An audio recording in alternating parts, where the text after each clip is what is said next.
In a classroom filled with attentive students, the professor posed a challenging question with a smile. Did God create everything that exists?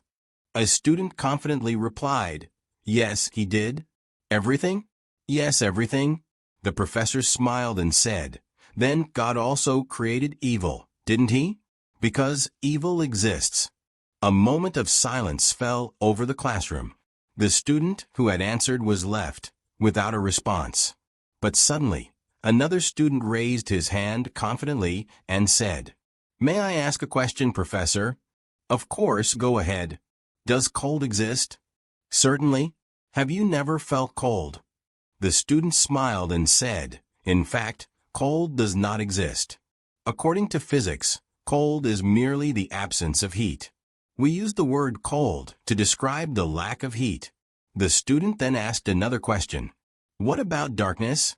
The professor, slightly uneasy, replied, "It exists." The student smiled again and said, "Once more, you are mistaken.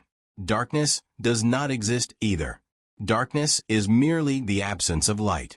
We use the word darkness to describe the lack of light." The student then posed his final question. "And evil, Professor? Does it exist?" The professor struggled to answer. The student calmly explained, "God did not create evil. Evil is the absence of God in our hearts, the absence of love, humanity, and faith. Love and faith are like heat and light.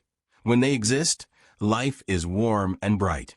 When they are absent, life becomes cold and dark." A profound silence enveloped the classroom, and the professor, unable to counter the argument, concluded the discussion with a sense of humility.